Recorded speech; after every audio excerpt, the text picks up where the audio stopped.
नमस्कार दोस्तों, मैं राणा यशवंत आपका स्वागत करता हूँ और मेरे साथ अहमद अब्बास हैं तेहरान से लाइव और आप वहाँ के पत्रकार हैं।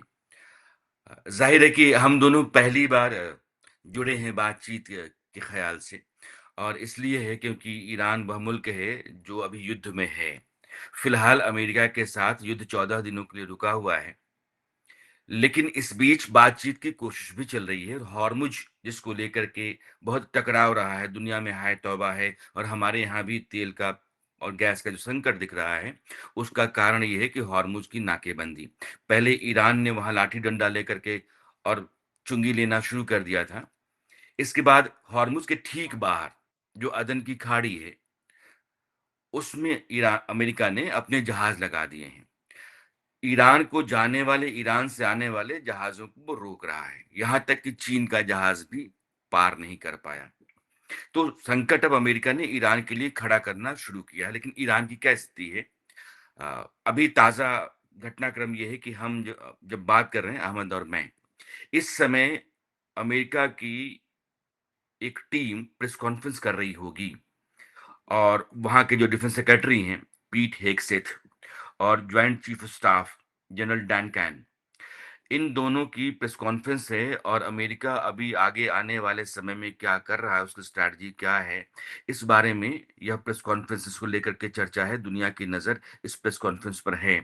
लिहाजा अभी मैं और अहमद जब बात कर रहे हैं, तो लाज़मी है कि मैं भी तेहरान चलूँगा, ईरान के भीतर क्या कुछ हो रहा है, ये समझेंगे और पाकिस्तान के जो आर्मी चीफ ची हैं, जनरल आसिम मुनीर, वो बातचीत कर रहे हैं कि कहीं सुलझ जाए, इसलिए वो तेहरान में भी हैं।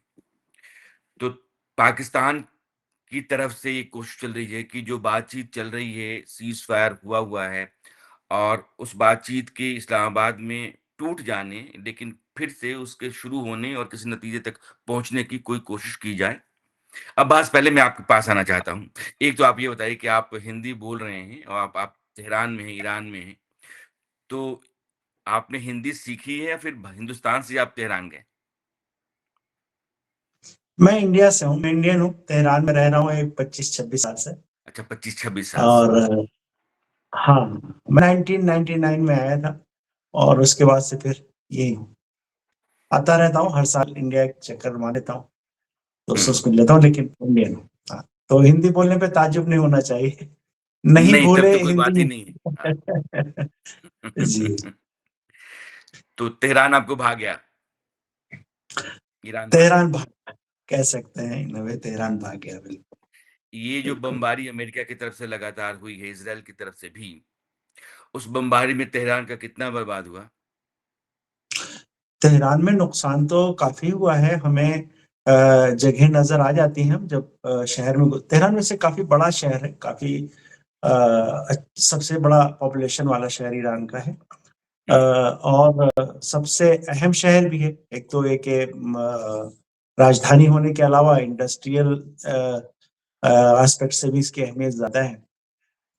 तो शहर तो बहुत बड़ा है, तो हमें कहीं-कहीं नुकसान नज़र आते हैं, इसमें हुँ, तो वो बात नहीं है। लेकिन मैंने देखा जो बाहर जैसे सोच है कि जैसे 13,000 टारगेट हिट किए अमेरिका ने, 10,000 इज़राइल ने, हुँ, और कुछ लोगों के ज़हन में ये है कि अब ये मलबा हो गया, तो ऐसा नहीं है। शहर पूरा है, हुँ, इंटैक्ट है, सड़कें हैं, काफ़ी साफ-सुथरा शहर है, बड़ा खूबसूरत है। तो उसमें लेकिन हमें जगह-जगह गुज़रते हुए नज़र आती है, कहीं कोई बिल्डिंग उस पे हिट हुई है, कहीं कुछ ये नज़र आता है, तो वो बमबारी का असर तो है। यहाँ असेसमेंट भी ये आ गया, $270 अरब डॉलर का नुकसान हुआ है अब तक, जो यहाँ पूरे पूरे मुल्क में। $270 अरब। बिल्कुल। ये जो बाकी शहर हैं जैसे इस्फ़हान है, फ़ोर्दे है, नतांज है, जहाँ हमले की बात की जाती है और ये कहा जाता है कि ईरान अपने न्यूक्लियर जो प्रोजेक्ट्स हैं, उन पर काम उन शहरों में कर रहा है। वहाँ के क्या हालात हैं? वहाँ भी अटैक हुए इस्फ़हान को, एक्चुअली यानी ईरान के बाद मुझे लगता है सबसे ज़्यादा जो अटैक हुए हैं वो इस्फ़हान पे हुए हैं। हुँ, और बीच में नतंज़ और बूशहर पर भी अटैक हुए हैं, लेकिन कम। मगर इस्फ़हान पे अटैक ईरान के बाद अगर देखा जाए तो मुझे लगता है सेकंड नंबर पे इस्फ़हान ही है। डायरेक्ट में उसको भी निशाना बनाया है कुछ और शहरों में, लेकिन तेहरान पे मेन फ़ोकस था और तेहरान से लगा ही हुआ एक और शहर है, उसको करज कहते हैं। आप हुँ, ऐसा मान के चलो कि उनका जो सबर्बन एक शहर है ईरान तेहरान की ही वजह से वो आबाद हो गया, वरना बहुत छोटा-सा था, लेकिन वो हुँ, लोग वहाँ पे रहते हैं, आके यहाँ पे मेट्रो सर्विस है तो आके यहाँ जॉब यहाँ पे करते हैं। इस तरह का शहर है, तो उसपे भी अटैक हुए। अब तेहरान और करज के बीच में कई इंडस्ट्रीज़ हैं, रिफाइनरीज़ हैं, तो हमने हुँ। देखा उस पे भी अटैक हुए हैं। बाकी ये कि और पूरे मुल्क में ही हुए, लेकिन मेन इनको मान के चल सकते हैं कि यहाँ पे ज़्यादा हमले शदीद रहे। हुँ। अभी इस युद्ध से ठीक पहले ईरान के भीतर हालात बहुत बुरे थे। लोग सड़कों पर थे, प्रोटेस्ट चल रहा था वहाँ की सरकार के खिलाफ या जो आयतुल्लाह वाली हुकूमत है उसके खिलाफ। सत्ता बदलने के लिए हम लोग भी यहाँ देखते थे तो ईरान में जो हालात थे और सड़कों पर लोग थे, प्रोटेस्ट था तो लगता था कि नहीं यार, बहुत ही नाराज़गी है, गुस्सा है, उबाल है। अब युद्ध ने क्या उसको बदला है या फिर नाराज़गी तो है लेकिन युद्ध के चलते एक माहौल बना कि नहीं अभी तो मुल्क का मामला है? यशवंत हमें जो ईरान का केस है ना, ये बिल्कुल यूनिक है। अब यानी किसी भी और मुल्क से अगर कंपेयर करने जाएँगे ना, तो हमें हुँ, शायद अगर उसको समझना चाहेंगे तो इसका बैकग्राउंड बड़ा समझना बड़ा ज़रूरी है। हुँ, देखिए, इसको समझने के लिए कि जैसे प्रोटेस्ट और भी जगहों पे होते हैं, यहाँ भी होते हैं, पहले भी होते रहे हैं यहाँ, और यहाँ का केस ऐसा है कि ये वेस्ट एशिया का मुल्क है, और 1979 में यहाँ पे रिवॉल्यूशन आ गया। उससे पहले ये मुल्क पूरी तरह अमेरिका के हाथ में था। हुँ, आप ये समझ लो कि यहाँ पर कोई भी अपॉइंटमेंट जो है, वो अमेरिका की मर्ज़ी के बगैर नहीं होता था। एक सिचुएशन ये थी कि अच्छा, अमेरिका भी इज़राइल का भी उतना ही इन्फ्लुएंस था। हुँ, एक बात ये थी कि जो कैबिनेट की मीटिंग हुआ करे, वहाँ किंग होता था उस वक़्त। लेकिन हुँ, एक कैबिनेट होती थी, एक पार्लियामेंट भी थी। कि जो कैबिनेट की मीटिंग हो, उसमें इज़राइली एम्बेसडर को भी वो पार्टिसिपेट करने के लिए इनवाइट किया जाए। इस तरह की हुँ, सिचुएशन थी। अब वो हुँ, मुल्क निकल गया। बल्कि एक चीज़ और बताऊँ आपको, यहाँ पर 1979 में एक वॉर आपको याद होगा, अरब कंट्रीज़ की और बल्कि 1967 में अरब कंट्रीज़ की और इज़राइल की इज़राइल। हुई थी। हुँ, तो अरब कंट्रीज़ ने क्या किया था, उस वक़्त भी 70s में भी तेल का जो है एक्सपोर्ट रोक दिया था, ब्लॉक कर दिया था। हुँ, उस वक़्त इज़राइल को तेल और बाकी जगहों को तेल किसने दिया था? ईरान ने दिया था। हुँ, इस तरह का मुल्क था, यानी बहुत ही करीब था। अब वो रिवॉल्यूशन आया, रिवॉल्यूशन के बाद इसने डायरेक्शन पूरा चेंज कर दिया। हुँ, तो आप ये मान के चलो कि उस वक़्त से ही एक बहुत कोशिश ये है, यानी किसी मुल्क के अंदरूनी मुश्किलात होती हैं, बहुत सारे मामलात होते हैं, लेकिन हुँ, ईरान के मामले में अमेरिका को भी इज़राइल को बड़ा इंटरेस्ट है। तो वो हुँ, जैसे ही कोई स्टूडेंट्स का भी अगर कुछ रहता है ना, तो वो अपना कुछ वो स्लीपिंग सेल्स और इस तरह का तैयारी किए रहते हैं। मोसाद को आप जानते ही हैं वो किस तरह से काम करती है। हुँ, वो फौरन ही वो, अगर उनको लगता है कि स्केल बड़ा है, तो जितना हो उसका फ़ायदा उठा ये चीज़ इस बार भी देखने में आई। आप ये मान के चलो कि अभी जब प्रोटेस्ट शुरू हुए, हम लोग तो उस वक़्त यहाँ तेहरान में थे, तो पहले 3-4 दिन तो प्रोटेस्ट नॉर्मल चल रहे थे। यहाँ मार्केट्स, जहाँ यहाँ बाज़ार कहते हैं, बाज़ार-ए-बुज़ुर्ग जो मेन मार्केट है, हुँ, वहीं से शुरुआत हुई। फिर बाद में वो अटैक होने लगे। अटैक मतलब प्रोटेस्ट के अंदर ही अंदर से, जैसे होता है ना, हमने इंडिया में देखा कि प्रोटेस्ट को जब चाहना है कि उसको मीडिया में कवरेज मिले, तो थोड़ा-सा हिंसक हो गया, कहीं पत्थर-वत्थर चल गया थोड़ा-सा। हुँ, हुँ, लेकिन यहाँ वाला केस ऐसा हो गया कि तो उसपे असलहे नज़र आने लगे। हुँ, और फिर हमने एक अलग सीन देखा कि वो पुलिस थानों पे अटैक होने लगे। अब हुँ, उसमें आपको याद होगा कि उस वक़्त जो है मोसाद का एक ट्विटर हैंडल, उससे एक ट्वीट किया गया कि हमारे लोग सड़कों पर हैं तेहरान के। पर्शियन में एक ट्वीट किया गया था, और अमेरिका के एक्स वो हैं स्टेट सेक्रेटरी माइक पोम्पियो, वो सीआईए के चीफ भी रह चुके हैं। उनका भी एक आया था कि हमारे लोग, सीआईए के लोग आपकी सड़कों पे, तेहरान की सड़कों पे। तो वो कुछ कहीं का कहीं पहुँच गया। अब हम जो गवर्नमेंट की तरफ से जो आंकड़े आए हैं, 7,170 मारे, इसमें 690 लोग 590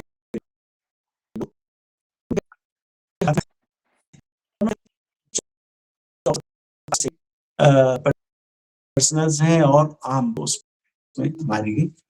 तो अब इस तरह का कुछ केस है नहीं कि वो इश्यू जेन्युइन था, इश्यू जेन्युइन था, एकदम से जो है वो डिवैल्यूएट हुई यहाँ की करेंसी, लोगों की फ़िक्र बिल्कुल जेन्युइन थी। लेकिन जब प्रोटेस्ट जैसे ही आगे बढ़े, तो यहाँ पर जो एक वो है सोच है वो ये कि इसको हाईजैक कर लिया। अच्छा आप देख सकते हो कि अभी डोनाल्ड ट्रम्प ने जो बयान दिया कि हमने हथियार भेजे थे प्रोटेस्टर्स के लिए, लेकिन वो कुर्दों ने रोक लिए। कुर्द का मतलब वो इराक से जो बॉर्डर ईरान का हुँ। मिलता है, कुर्द वहाँ पर आबादी है। तो अब कुर्दों ने फिर बाद में उसको कहा कि नहीं ऐसा नहीं, ये इन्होंने सही नहीं कहा। तो कुछ इस तरह की तस्वीर है, यानी हम उसको सिंपल प्रोटेस्ट अगर मान के चलेंगे, हमें नहीं यानी लगता आप ये सही कह है। रहे हैं कि वहाँ वहाँ की सरकार को या वहाँ के कुछ लोगों को भी लगने लगा था कि प्रोटेस्ट जेन्युइन था, लेकिन बाद में उसको उकसाया गया, भड़काया गया और हालात को बिगाड़ा गया साजिशन, अमेरिका, इज़राइल के ज़रिए।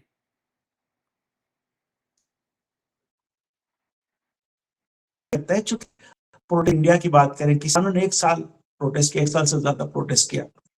लेकिन ये कि पुलिस थानों को अटैक कर दें या जो है वो हथियार उठा ले, तो वो तो नहीं होता है।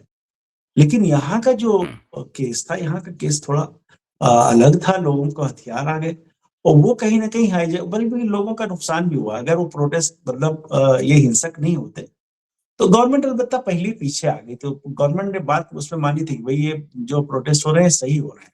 अब एकदम से डिवैल्यू हो जाएगी करेंसी हुँ। इतनी ज़्यादा, तो जो बंदा सामान खरीद रहा है, बाहर से इम्पोर्ट कर रहा है, तो वो कैसे ले आएगा? दोबारा आप सामान एक बार लिया उसने। तो जैसे अभी अभी तक तो मुझे लगता है कि ईरान के आप तो बहुत लंबे समय से हैं, तेहरान में रहते हैं। आप कह भी रहे हैं कि बहुत ही खूबसूरत मुल्क है और हिंदुस्तान का आधा तो है ही रकबा के लिहाज से हम देखें हाँ, तो 1600 बिल्कुल एग्ज़ैक्टली लगभग 16 लाख वर्ग किलोमीटर का है।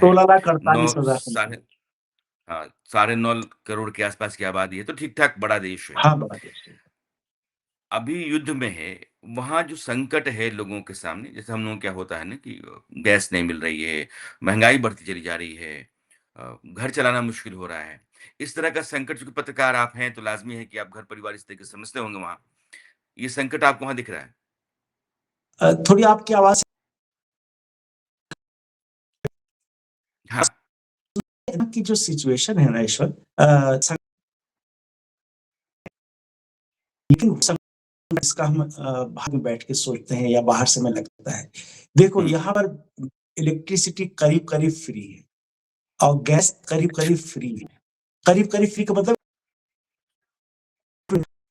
मेरा घर है। अब जब गर्मी का सीज़न आएगा, हुँ, 40 डिग्री जाएगा टेम्परेचर, तो घर मेरा पूरा घर ठंडा रहेगा। कहीं उसमें वो 20-22 के ऊपर नहीं जाएगा, मैक्सिमम 25 जाएगा उसपे, यानी पूरे घर का मतलब किचन, वॉशरूम, हर जगह का टेम्परेचर इतना रहेगा। मैं बिल कितना दूँगा? मैं बिल दूँगा इंडियन रुपीज़ में ₹600, ₹700, इससे ज़्यादा का बिल नहीं। तो और ये अच्छा। हाँ, ये है। पेट्रोल फ्री है। आप पेट्रोल बहुत इंटरेस्टिंग बात कर रहे हैं अहमद। लि आज मुझे लगता है कि आपसे बात करनी चाहिए। हिंदुस्तान लिटरली के लोगों को ना ये सब जानना पेट्रोल चाहिए। पेट्रोल आपकी लिटरली उस फ्री है। आवाज़ की ऑडियो का इश्यू आ रहा है। हाँ, बोलिए आप। मैं कहता पेट्रोल जो है ना, पेट्रोल लिटरली फ्री है। यानी उसकी जो कीमत इस वक़्त है, मेरे ख़्याल से ₹2 ₹1.5 ऐसे नहीं, हम जब पेट्रोल पंप पे जाते हैं तो टंकी फुल करते हैं, कार लेके जाते हैं, टंकी फुल करते हैं, उससे पहले कोई नहीं हटता है और जब पेमेंट करने जाते हैं तो हमें हुँ, पता नहीं चलता, इसलिए कि उस रेट में यहाँ कुछ भी नहीं बिक रहा है। 1 लीटर पेट्रोल का जो रेट है, जो कीमत है, हुँ। उस कीमत में ईरान में कुछ नहीं मिलता। तो करीब-करीब आप मुफ़्त मान लो। मतलब तो आप ये मान लीजिए कि हमारे यहाँ जो बोतल बंद पानी बिकता है ₹15 का, ₹20 का, उससे भी सस्ता पेट्रोल है वहाँ। नहीं, ₹1 से भी नीचे है। अब जो कीमत है ना ₹1 से, देखो यहाँ 2 रेट है। एक तो हर हुँ, गाड़ी को 60 लीटर तेल मिलता है। वो होता है आप मान के चलो कि 80 पैसे 90 पैसे में, इस तरह भी रेट थोड़ा ऊपर-नीचे हुआ है, मुझे एग्ज़ैक्ट याद नहीं, लेकिन इसी के आस-पास है। 70 पैसे 80 पैसे हुँ। 60 लीटर। पूरे महीने महीने अगर उससे तो अगर ₹1 पकड़ के चलो, ₹1 में अगर है वो 60 लीटर, तो आपको ₹3 हाँ। ₹3 का पड़ेगा। मतलब ये कि वो यहाँ पर जो लाइफ मतलब जो लेवल ऑफ लिविंग है, उसमें वो पैसा पता नहीं चलता। किसी को पेट्रोल की कीमत देते हुए भारी नहीं पड़ता। महँगाई, रोज़गार। महँगाई तो है, महँगाई है, चीज़ें बढ़ गई हैं, लेकिन उसमें भी गवर्नमेंट क्या कर रही है, गवर्नमेंट ने जितनी भी इरानियन फैमिलीज़ हैं, अब हम लोग तो इंडियन हैं, हमारा एक दूसरा सेटअप है, हमें भी किसी तरह से वो कर दें। वो क्या करते हैं, उन्होंने हर फैमिली को अच्छा यहाँ सबके अकाउंट जैसे अपने यहाँ जनधन भारत में है, तो इस तरह सबके पास उस तरह के अकाउंट है और पूरा डेटा सारा गवर्नमेंट पास अच्छी तरह से किस फैमिली में कितने मेंबर हैं। तो हर महीने उनको जो है ना वो एक चार्ज हो जाता है, उनका जो है वो कार्ड एक चार्ज हो जाएगा, वो ले जाके सामान खरीद सकते हैं तो उसपे काफ़ी सस्ता हो जाता है। जैसे तेल है, हुँ, चावल है, जो भी खरीदना चाहें, तो वो कार्ड देते हैं, वो उसको कम रेट पे मिल जाता है। तो महँगाई को इस तरह से गवर्नमेंट ने क्या किया हुआ है, कह रहे हैं कि सब्सिडीज़ हम जो पहले दे रहे थे कंपनीज़ हुँ, को दे रहे थे कि आप सस्ता बेचिए, तो हम कंपनीज़ के बजाय पब्लिक को पैसा दे रहे हैं कि आप सस्ते में जाके खरीद लीजिए कि कंपनीज़ जो है बीच में वो ना करें। इस तरह की सिचुएशन हुँ, हुँ। तो लाइफ स्टैंडर्ड मेरे ख्याल से अभी भी यहाँ पर अगर आप ध्यान दो ना तो काफ़ी अच्छा है। जैसे मैंने मिसाल दी ना आपको, लोग जो रहते हैं वो सुकून से रहते हैं, यानी जो उनका घर रहता है ठंडा रहेगा, कपड़े आपको देखोगे आपको जो गरीब तबका है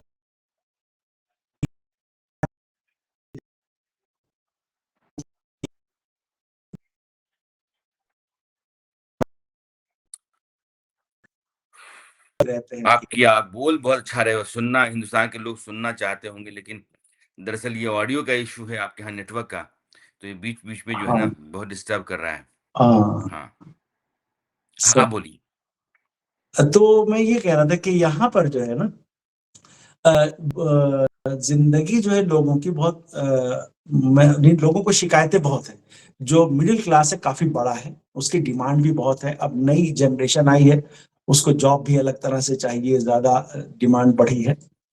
हालाँकि तो वो हुँ, तो लेकिन अहमद एक सवाल है, जब इतनी सुकून की ज़िंदगी है, सरकार के पास हर परिवार का डेटा अवेलेबल है, यहाँ तक कि उसके राशन से लेकर के पेट्रोल, डीज़ल का भी उसी डेटा के ज़रिए सप्लाई या उसको देने का काम सरकार कर देती है। फिर इतना बवाल क्यों? महिलाएँ लगातार खड़ी रहीं, बुर्के हिजाब को लेकर के, वो ठंडा हुआ तो लोग आ गए बेरोज़गारी को, महँगाई को लेकर, उस पूरी व्यवस्था को हटाने के लिए। तो जब सब कुछ सुकून का ही है, सब कुछ बेहतर है, तो लोग बार-बार सड़कों पर क्यों आते हैं और सत्ता से वो 2-4 क्यों करते हैं? ये देखिए आप जैसे एक महिलाओं वाला एक इश्यू था। आप मान के चलो अभी यानी इस वक़्त अगर हम बाहर निकल के जाते हैं आप ऐसे भी सर्च करना, गूगल करना, कोई वीडियो मिल जाए देखना जो नई वीडियो हो तेहरान का रोड कहीं दिखा रहे हों, बसें दिखा रहे हों, तो आपको उसमें लगेगा कि कुछ औरतें हैं जो हिजाब में हैं, बहुत सी औरतें जो हिजाब में नहीं। तो आप ये मान के हुँ, चलो कि वो चीज़ तो यहाँ पर खत्म हो गई है और वो धीरे-धीरे खत्म हुई। यानी जब हम लोग नए-नए आए थे उस वक़्त बहुत लोग हिजाब करते थे। फिर धीरे-धीरे वो कम हुई। इस तरह से अभी देखते हैं बहुत सारे लोग हिजाब नहीं करते हैं। लेकिन प्रोटेस्ट तो रहते हैं, बहुत सारे इश्यूज़ पे लोगों का एतराज़ रहता है। वो कभी प्रोटेस्ट करते हैं जैसे मैंने इसका बताया कि इस बार सब इसको मतलब एक्नॉलेज कर रहे थे कि नहीं हाँ, ये जेन्युइन इश्यू है। इस पे जो है वो या स्टूडेंट्स का कभी अच्छा अगर मैं पूछूँ कि इस युद्ध के कारण ईरान पर क्या असर पड़ा है? आपने कहा कि तेहरान में बहुत सारी जगह हैं, जहाँ तबाही दिखती है, वहाँ बम गिरा है दिखता है। बाकी शहरों में भी तबाही है। आपने एक अनुमान भी बताया कितना बताया कितने अरब डॉलर का नुकसान बताया दो आपने? 270 ये गवर्नमेंट 270 गवर्नमेंट अरब की डॉलर का। तरफ से जो आया है, ये ये आरंभिक जो गवर्नमेंट ने असेसमेंट है। बताया है। जी। लेकिन वैसे मैं पूछूँ कि युद्ध का असर ईरान के ऊपर क्या है? तो आप क्या कहेंगे? असल में अभी क्या हुआ है देखो ये बहुत टर्निंग पॉइंट आ गया है, ईरान का जो ये जंग की वजह से। एक तो ये हुआ कि हुँ, ईरानियों को ये लगा कि ये हम पे अटैक हुआ है, हमें भी ये सीरिया बना देना चाह रहे हैं। सीरिया कैसे नहीं बँट गया है, कई एक हिस्सा किसी के कंट्रोल हुँ, में है, दुरूज़ियों का एक हिस्सा कुर्दों के कंट्रोल में है, एक हिस्से पे अहमद अबू मोहम्मद जौलानी है। अमेरिका बैठा हुआ हाँ। हाँ, तो उन्हें ये लग रहा था कि यार ये हमारा मुल्क चला गया, अब ये चला जाएगा। तो जो लोग बहुत से एतराज़ भी करते थे, उन्होंने कहा नहीं, पहले मुल्क को बचाना है, बाद में देखेंगे। बल्कि एक तो एक मिसाल भी दे रहे थे, कह रहे थे जैसे हमारे घर की ड्रेनेज लेकिन अब मौका आ गया है कि हमारी घर छत गिरने वाली है, घर हमारा गिरने वाला है, तो अभी हम उसको छोड़ते हैं, बाद में उसको सही करेंगे, निपट लेंगे। घर ही नहीं रहेगा तो क्या करेंगे? तो अभी वो हुँ, सारे कंसोलिडेट हो गए इसी फोर्सेस के साथ और जो सिस्टम है उसके साथ कि मुल्क को बचाना है। अभी क्या होगा ये लोग के साथ ये हुआ है, ये लोग करीब पिछले 40 साल बल्कि और ज़्यादा हो गए 47 साल से ये सैंक्शंस झेल रहे हैं। 20-25 साल से तो बहुत ही सख्त सैंक्शन से ये अपना ऑयल नहीं बेच पा रहे थे। ऑयल बेच पाते थे तो उसका हुँ, पैसा इनको नहीं मिल पाता था, बैंकों में फँस जाता था। सैंक्शंस वगैरह की वजह से बैंक का वो नहीं है, लिंक नहीं है। तो ये सारी हुँ, हुँ। इनकी थी मुश्किलें। मुश्किल है।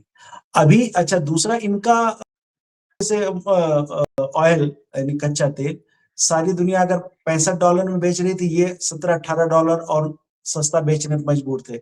ये कितने बेच रहे थे? $47-48 पे। अभी इनका इसी दौरान इनका $100 के आस-पास ये बेच रहे थे, खैर अब थोड़ा और नीचे आया।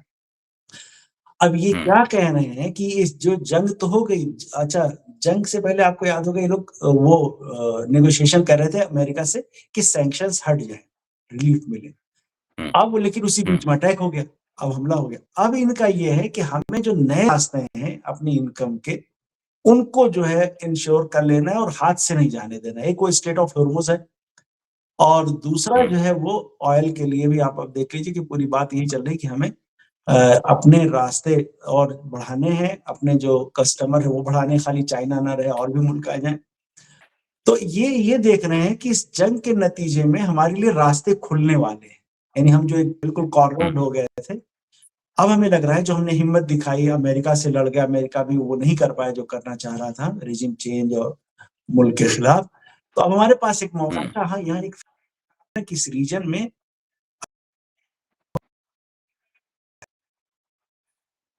अब तो ईरानियन हुँ, को कहीं न कहीं ये नज़र आ रहा है कि हमें आगे जाके कुछ बेहतर होने वाला है। जंग ने तो हमें बड़ा नुकसान पहुँचा दिया, लेकिन हम जाके कुछ न हुँ। कुछ अचीव करने वाले हैं इस जंग के नतीजे में। तो जंग नुकसान दे रही है लेकिन कहीं न कहीं एक तरह से कुछ नए फ़ायदे का रास्ता खोल रही है, चाहे थोड़ा-सा आगे बढ़ के फ़ौरन ना सही। अ, अभी जो अहमद कह रहे हैं, मैं आपको थोड़ा-सा उसको डिटेल्स करता हूँ। यानी कि जब पाबंदी लग जाती है, पाबंदी अमेरिका ने ही मोटे तौर पर लगाई लंबे समय से। वहाँ जो सत्ता बदली 79 में, उसके बाद से ईरान पर पाबंदियों का सिलसिला शुरू हुआ और पिछले 20-25 वर्षों में कुछ ज़्यादा ही रहा है। तो उसमें होता ये है कि दुनिया के साथ आपके संबंध कट जाते हैं, तो अमेरिका तक का दबाव रहता है। तो आप पेट्रोल नहीं लेंगे वहाँ से, गैस नहीं लेंगे वहाँ से। जैसे चीन लेता है, चीन दबाव नहीं मानता, चीन लेता है। तो इस तरह के देश होते हैं, जिनको लगता है कि नहीं यार अमेरिका की नहीं सुननी है, तो लेते हैं। लेकिन दुनिया के तमाम देशों को अमेरिका की सुननी होती है क्योंकि बाज़ार उसका बड़ा है, उसके साथ बहुत संबंध है लोगों के नज़दीकी और माली स्थिति उसकी मज़बूत है, इसलिए वो कंट्रोल करता है। ईरान को इस जंग से लग रहा है कि एक तो अपना जो पाबंदी है, इसको उठवा लो। तो अब उसमें कह रहे हैं जैसे अब्बास कि $80 पर बैरल अगर पेट्रोल बिक रहा है, तो ईरान को 60-62 बेचना पड़ता है और किसी दूसरे देश को ज़रिए बेचना पड़ेगा। अगर आपका है तो आप सीधे नहीं बेचेंगे, तो जैसे सऊदी बेचता था या यूएई। तो ईरान का जहाज़ यूएई के पोर्ट पर जाता था और यूएई के ज़रिए वो किसी दूसरे देश को बेचा जाता था। तो एक दूसरे तो ब पापड़ बेलने पड़ते हैं ईरान को, इसमें कोई दो राय नहीं है। हॉर्मुज़ आ गया उसके पास तो लगता है कि यार रेवेन्यू का रास्ता है। अगर चुंगी हमने वहाँ से उठानी शुरू कर दी, तो ठीक-ठाक पैसा आ जाएगा। पाबंदी हट जाती है, तो वो जो 18-20 रुपए पर बैरल हम पर डॉलर पर बैरल डॉलर कम बेचते हैं, वो पैसा हमारे पास आ जाएगा। तो हमारी सेहत ठीक हो सकती है, तो युद्ध कुछ हद तक हमारे लिए बेहतर भी हो सकता है। अब मुझे आप ये बताइए, चूँकि अमेरिका ने नाकाबंदी कर दी नीचे, हॉर्मुज़ से बाहर निकलते हैं यमन की खाड़ी में, अदन की खाड़ी में, तो अदन की खाड़ी में उसकी नाकेबंदी है। अब ईरान के जहाज़ भी नहीं जा रहे हैं।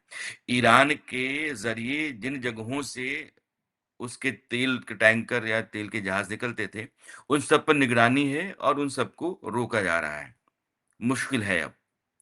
इस मुश्किल से निकलने का कोई रास्ता आपको वहाँ दिख रहा है? या ईरान का अपना जो स्टैंड है अभी, उसमें कोई बदलाव हो सकता है, वैसी गुंजाइश आपको नज़र आ रही है?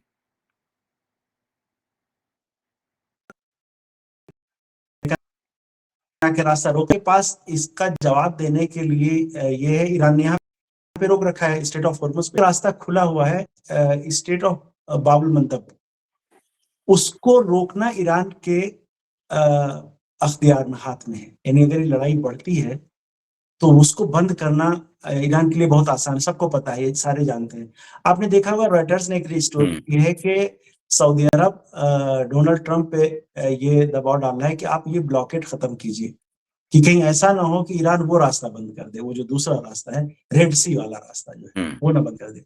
एक्चुअली क्या हुआ था, ईरान के गैस फील्ड पे अटैक हुआ था असल में इसी जंग में। उसके बाद ईरान ने कई जगहों पर अटैक किए थे जवाब में। तो उसमें वो पावर दिखाई थी कि वो रास्ता भी ब्लॉक कर सकता है ईरान अगर चाहे। तो कहीं न कहीं ये कंट्रीज़ भी डरे हुए ईरान के हाथ इस मामले में बँधे हुए नहीं है, एक चीज़ तो ये होगी। दूसरे ईरान का देखिए, एक तो ये है कि ईरान अपना तेल यहाँ से भेज पर्शियन गल्फ से, दूसरा एक कैस्पियन सी का एक रास्ता है, ईरान की 3 पोर्ट कैस्पियन सी में है। कैस्पियन सी का मतलब आप समझ हुँ, रहे हैं, बेहतर तरीके से जान सकते हैं कि वो रास्ता ठीक। थोड़ा-सा लंबा है, लेकिन ईरान की इराक के साथ जो ट्रेड है वो ज़मीनी है, ज़मीन का रास्ता है, वो तो खुला हुआ है। अ, अफ़गानिस्तान के साथ थोड़ा जो ट्रेड होती है वो खुला हुआ है। सेंट्रल एशिया के जो कंट्रीज़ हैं, तुर्कमेनिस्तान, ताजिकिस्तान, उनके साथ जो ट्रेड है वो रास्ता है खुला हुआ है। टर्की का बॉर्डर ईरान का मिलता है। तो इससे कहते हैं कि करीब 1/3 ईरान की ट्रेड ट्रेड इन रास्तों से होती है। अभी मेनली उससे होती थी, पर्शियन गल्फ से, लेकिन वो अगर रीरूट करना चाहें, इधर से ले आना चाहें, अपना माल भेजना और वापस लाना चाहें, तो इस तरह के रास्ते हैं, लेकिन उसकी ज़रूरत नहीं पड़ेगी। या जैसे मैं सोचता हूँ इसको, जो जैसे ब्लॉकेड अमेरिका लगा दी, इस पे कोई बहुत डर या कोई जैसे चिंता पैदा हो जाए, इस तरह की चीज़ मैं देख नहीं रहा हूँ लोगों में। उनको पता है कि हम अच्छा, दूसरी चीज़ एक और को आपको इंटरेस्टिंग बताएँ, 4 ईरान के हुँ, हैं और आए इसी ब्लॉकेड में, उसी रास्ते से, और अमेरिका ने उन पे हुँ, अटैक नहीं किया। ये एक अजीब-सा साइन है, शायद ये ईरान भी आज़माना चाह रहा था कि अमेरिका किस हद तक आगे जाएगा। अमेरिका ने उनको अटैक नहीं किया। पर्शियन गल्फ में आए, हॉर्मुज़ से पार होके अंदर आए और पोर्ट पे गए। 2 जहाज़ ईरान के बाहर भी गए हैं। उनको भी ना रोका अमेरिका ने, ना रीरूट किया। तो ये चीज़ देख, तो वो जो ब्लॉकेड है वो है लेकिन अमेरिकन फोर्सेस भी लगाई हुई हैं। अब आपने देखा होगा कि मैरीन्स आ गए और स्पेशल फोर्सेस कुछ आई हैं, वो 50-60,000 सब कुछ इस तरह की हो गई है। तो वो है कि हो सकता है अमेरिका कोई ऑपरेशन किसी तरह का करे, लेकिन ईरान इस स्टेज पे ये नहीं महसूस कर रहा है कि उसके हाथ अब बाँध दिए गए ब्लॉकेड की वजह से। हुँ। ये जो अभी अहमद कह रहे हैं, आप जाएँगे ईरान के नक्शे पर तो दक्षिण में जब समंदर से ईरान का पूरा इलाका लगता है, तो एक तो फ़ारस की खाड़ी है, उससे आप आते हैं हॉर्मुज़ स्ट्रेट के बाद आपको ओमान की खाड़ी दिखती है। ओमान की खाड़ी के बाद अरब सागर आता है। तो ओमान की खाड़ी और फ़ारस की खाड़ी ये जितना चलता है समंदर, इसके किनारे-किनारे ईरान की ज़मीन लगती है। तो इसलिए कहता है कि हम सिर्फ़ फ़ारस की खाड़ी से निकलने वाले जहाज़ों को हॉर्मुज़ में नहीं रोकेंगे। हम चूँकि मेरी ज़मीन और मेरी सीमा लगती है ओमान की खाड़ी से भी, तो हम ओमान की खाड़ी में डिस्टर्ब करेंगे। जब आप नीचे जाते हैं, एक रास्ता होता है जो अफ्रीका के बगल से निकलता है। सोमालिया के आस-पास और वहाँ यमन देश है। तो अरब का देश यमन है, इधर सोमालिया, बीच से रास्ता निकलता है, वो लाल सागर है, जिसको रेड सी कहते हैं। आगे सुएज़ नहर, फिर भूमध्य सागर। वहाँ चूँकि यमन है और यमन में हूतियों का बड़ा कब्ज़ा है। लगभग 2 तिहाई हिस्सा यमन का हूतियों ने कब्ज़ा करके रखा हुआ है, उनकी हुकूमत चल रही है वहाँ। सरकार जो है वो कोने में दुबकी पड़ी है और हूतियों को पैसा, बम, गोला-बारूद, ट्रेनिंग यह सब ईरान देता है। तो जैसे हमास है, हूती है, हिज़्बुल्लाह है, ये सब ऑफशूट्स हैं या यूँ कहिए कि नॉन स्टेट एक्टर्स हैं ईरान के। तो हूतियों के ज़रिए यमन से वो उस इलाके को भी डिस्टर्ब कर सकता है। तो वही कह रहे हैं अब अहमद कि ना सिर्फ़ ये हॉर्मुज़ और ओमान की खाड़ी और फ़ारस की खाड़ी बल्कि हम नीचे वो जो 12% का कारोबार होता है, जैसे तेल, गैस का 20% कारोबार दुनिया का होता है हॉर्मुज़ से, वैसे ही 12% 15% के आसपास कारोबार होता है लाल सी से, रेड सी से होकर के। वो भी हम बंद कर देंगे। तो लगभग 1/3 कारोबार दुनिया का रोक देगा ईरान, ये वो कह रहा है। लेकिन इसी इलाके में अमेरिका की फ़ौज है, इसी इलाके में उसके वॉरशिप्स हैं, इसी इलाके में उसके नेवी कमांडोज़ हैं। तो बड़ी तैयारी अमेरिका की है। अमेरिका ईरान को आज़मा रहा है कि ईरान अपने रास्ते पर आ जाए। नहीं तो उसको जंग करनी पड़ेगी, लेकिन जंग की सूरत ये है कि उसके अपने देश जो पुराने साथी थे, कोई भी आगे नहीं आ रहा है। सारे के सारे अमेरिका को खरी-खोटी सुना रहे हैं। अमेरिका से उन्होंने दूरी बना ली है और एक स्पेन के प्रधानमंत्री ने चीन के साथ रिश्ता बनाना शुरू कर दिया है और वो चाहते हैं कि यूरोपियन यूनियन के 27 देश हैं, वो उनके माध्यम से, उनके ज़रिए चीन के खेमे में आ जाएँ। तो यह जो रिपोलराइज़ेशन हो रहा है या डिपोलराइज़ेशन हो रहा है, यह भी ईरान के युद्ध का एक नतीजा है। मेरा आखिरी सवाल है अब्बास आपसे कि ईरान के लोग युद्ध में अमूमन क्या होता है कि लोग बहुत डरे रहते हैं कि कहाँ से बम आ जाएगा, कहाँ से गोला आ जाएगा, गिर जाएगा। लोगों के बीच में जो माहौल रहता है आम तौर पे दिन में, शाम में, रात में, वो आपने क्या पाया है? उसके बाद मैं आखिरी सवाल पूछूँगा। ये बड़ा हैरत अंगेज़ है यहाँ का जो माहौल है। आप ये मान के चलो कि अभी तो सीज़फायर चल रहा है, जिस वक़्त जंग चल रही थी, तो रोज़ाना रात में 8 बजे लोग जो है ना, वो चौराहों पे इकट्ठा हो जाते थे। कुछ चौराहे फिर जैसे अच्छा। हाँ, हम मैं जहाँ हूँ, मैं वेस्टर्न तेहरान में रहता हूँ। वहाँ मेरे घर के पास मेरे ख़्याल से 1 डेढ़ किलोमीटर दूर वो एक चौराहा है। तो वहाँ क्या करते थे लोग जुलूस निकालते थे अलग मस्जिद में नमाज़-वमाज़ के बाद, वहाँ से जुलूस निकालते थे वो और ले आके उसी चौराहे पे जमा हो जाते थे। मुझे लगता है कि करीब वहाँ पर 500-700 लोग जमा होते थे।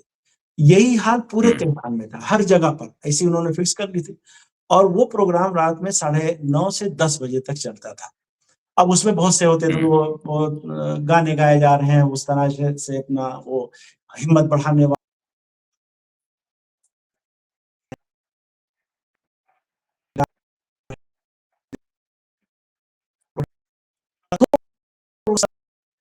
देखो जिस वक़्त हमला हुआ कहीं, अगर थोड़ा एकदम एक लोग चौंक जाएँगे, क्या हुआ है देखते हुए हुआ किसी को या क्या है उसको पहुँचाना या मेडिकल वाले लोग पहुँचते हैं, ये सब होता है। लेकिन ये लोगों में खौफ हो जाता है। जंग शुरू हुई बहुत सारे तेहरान से आस-पास के जहाँ दूसरे शहरों से जो लोग आते थे या तेहरान में रहते हैं लेकिन उनका घर किसी और जगह पर है, तो वो वहाँ पे चले गए कि वहाँ पर हमले वगैरह नहीं थे। लेकिन तेहरान में फिर भी काफ़ी आबादी रही पूरे टाइम पे लेकिन वो डर वाला वो नहीं रहा। मुझे लगता है यहाँ पर चूँकि जंग और पहले भी हो चुकी है, तो ये लोग किसी न किसी बहरहाल कह सकते हैं कि एक तरह से उसकी आदत हो गई। मुझे नहीं लगा कि ये चीज़ और भी कहीं हम देख पाएँ, लेकिन ये इस तरह अच्छा इस बार ये है, जो प्रोटेस्ट वाला वो एंगल था ना, उधर आपने इशारा किया जनवरी वाला प्रोटेस्ट जो हुआ था। हुँ, तो लोगों को हुँ, ये हुँ, था कि कहीं न कहीं इज़राइल और अमेरिका ये भी कोशिश करेंगे कि अंदर से हालात गड़बड़ हो जाए, खराब हो जाए। तो उन्होंने क्या किया, हुँ, पब्लिक ने आके खुद ही वो सड़कों को ऑक्यूपाई कर लिया कि वहाँ किसी को इस तरह का मौका ना मिले कि अंदर से हालात बिगड़े कि बाहर से हमले हो रहे हैं, अंदर से पता चला हो हंगामा हो जाए तो एक नई मुश्किल खड़ी हो जाए। तो हमने देखा कि पूरे हुँ, शहर में इस तरह का माहौल हो गया, तो डर वाला माहौल तो मुझे नहीं लगता इस तरह से कि लोग डरे। हुँ, हमला नहीं होता है है। तो लोग थोड़ा घबराते हैं कहीं भई किसी के बच्चे हैं, ये हैं, लेकिन एक फौरन फिर हाँ, नॉर्मल हो जाते हैं वो। यानी उस चीज़ को कहीं न कहीं जंग को जी रहे हैं ऐसा अभी जैसे हाँ, नहीं समझ गया, ये वो तबीयत दिख रही है ईरान की, इसमें कोई दो राय है ही नहीं, इस जंग में ही दिख रही है। अभी आसिम मुनीर या पाकिस्तान के ज़रिए बातचीत फिर से शुरू हो रही है, कहीं से दोनों बैठें, बैठ कर के कोई रास्ता निकाला जाए।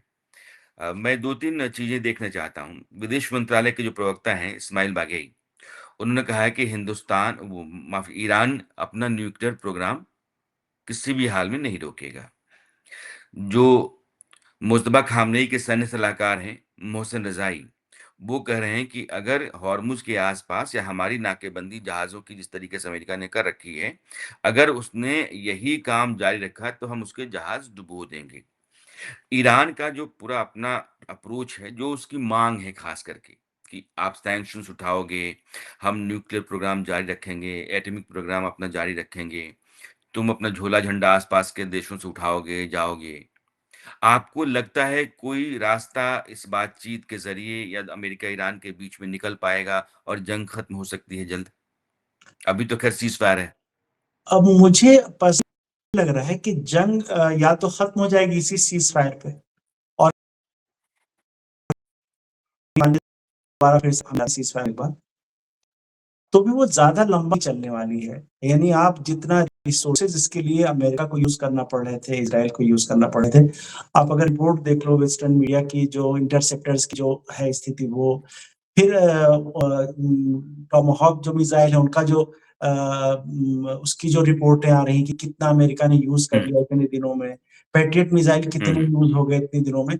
मुझे नहीं लगता कि जंग बहुत लंबी चल पाएगी इस तरह से।